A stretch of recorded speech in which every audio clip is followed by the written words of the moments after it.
All right, we are looking at something absolutely massive today. We are moving way beyond basic digital governance and stepping into the high-stakes arena of true technological sovereignty. Welcome to the explainer on the India Artificial Intelligence Mission. It's essentially an incredibly ambitious blueprint to build an entire AI ecosystem completely from the ground up. Picture this. You've got a country of over 1 billion people. Now imagine every single digital transaction, every smart healthcare diagnostic, every futuristic agricultural tool. What happens if all of that relies entirely on expensive foreign hardware and imported foundational models? Honestly, it's a massive strategic vulnerability. You're basically handing the keys to your future over to someone else. The transformation we're looking at today is a direct, aggressive response to that exact problem. And the response begins with this massive number right here, 10,000 crore rupees. Now, this isn't just some standard budget allocation for the 2024-25 fiscal year. Think of it more like an aggressive financial anchor. It's a highly targeted investment designed to buy high-performance hardware and lay the concrete foundation for long-term technological independence. Okay, let's dive into this. Here is our strategic briefing. We're going to uncover the sovereignty trigger, decode the engine architecture, look at the socio-economic impact, analyze the roadblocks, and then wrap it all up with a quick concept mastery revision. First up, the sovereignty trigger. We need to understand exactly why this is happening now. The whole catalyst for the India AI mission, which was launched by the Ministry of Electronics and Information Technology, comes down to a stark contrast. The past, and let's be real, the present reality for a lot of nations is relying on incredibly expensive foreign hardware and imported AI models. Models that, frankly, are trained on foreign data that doesn't really reflect local realities at all. The future vision here? Absolute independence. We're talking domestic AI, compute capability, and indigenous models. It's all about making sure the core technologies driving the nation are actually built, trained, and controlled from within. Moving right along to part 2. How do you actually build this thing? Let's break down the engine architecture and its 7 core pillars. So the India AI Independent Business Division is the agency running the show here. And at the core of their blueprint is the hardware. The mission's big objective is to build a compute infrastructure of 10,000 or more graphics processing units, or GPUs. Now, these are not your standard laptop computer chips. These are the heavy lifters. They are absolutely crucial for parallel operations, deep machine learning, you name it. The bottom line is, without domestic access to this kind of massive computing power, you literally cannot compete in the global AI race. But if the GPUs are the hardware engine, you still need a brain to run it, right? Enter large multimodal models, or LLMs. The India AI Innovation Center is tasked with creating these indigenous, domain-specific foundational models. Instead of just buying a generic AI off the shelf from abroad, the goal is to build models that deeply understand local, critical sectors. It's about creating a tailor-made intelligence layer for the country. Now, what's really fascinating here is how the rest of these pillars fit together like a giant puzzle to form a living ecosystem.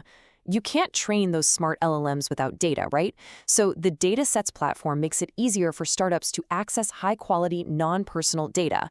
Then the application development arm takes that data to solve specific problems for the government.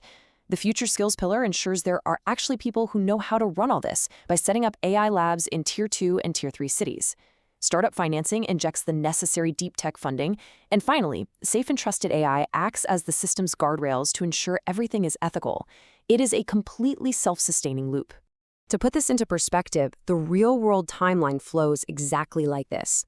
Step 1, lock in a 5-year funding mechanism using a public-private partnership model. Step 2, use that partnership to go out, procure, and build that massive 10,000-plus GPU infrastructure. And step 3, unleash that compute power to deploy AI applications across critical sectors. Which perfectly brings us to part 3, the socioeconomic impact. Because technology for technology's sake isn't the point. You might be wondering, why should the average person care about a giant warehouse full of 10,000 GPUs? Well, here's why. This entire mission is designed to solve billion population scale challenges. We're talking about AI solutions that can instantly diagnose diseases in remote clinics, or optimize crop yields for farmers, or totally transform rural education. It's about jump-starting massive economic growth while building a totally empowered workforce. The hardware is just the hammer. This socioeconomic transformation is the actual house they're trying to build. But of course, we need to talk about part 4, roadblocks in the AI race. Ambition has to meet reality eventually. So the crucial point is that achieving true technological sovereignty means fighting through some severe systemic friction. First, the sheer cost and logistics of actually getting 10,000 high-end GPUs. It's incredibly prohibitive right now. Second, if you want an Indian AI model, you need diverse Indian language datasets, which, to be honest, are just inadequate at the moment. Add to that a severe shortage of skilled AI professionals, huge integration costs for sectors like manufacturing, and major infrastructure deficits.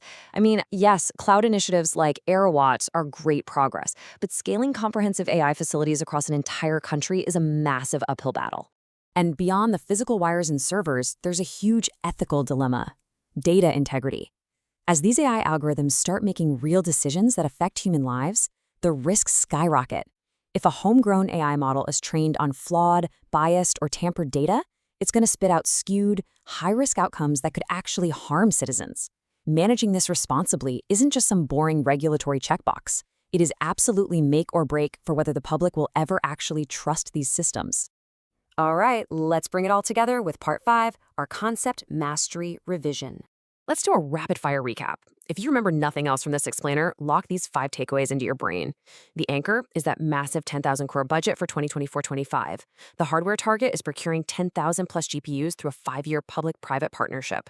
The software brain will run on indigenous large multimodal models built by the Innovation Center. The workforce is going to be scaled by democratizing access with data and AI labs in Tier 2 and Tier 3 cities. And finally, the challenges to keep your eye on: insane hardware costs, dataset bias, and a critical shortage of talent. So, I want to leave you with a provocative thought to chew on. The India AI mission is a brilliantly structured blueprint, no doubt about it. But when you look at the massive gaps in current infrastructure and the wild global scramble for high-end hardware, can true technological sovereignty actually be achieved while navigating those global shortages and internal data limits? Just think about how flawlessly both the public and private sectors will need to execute this to make it a reality. Keep analyzing, keep questioning, and I'll catch you in the next explainer.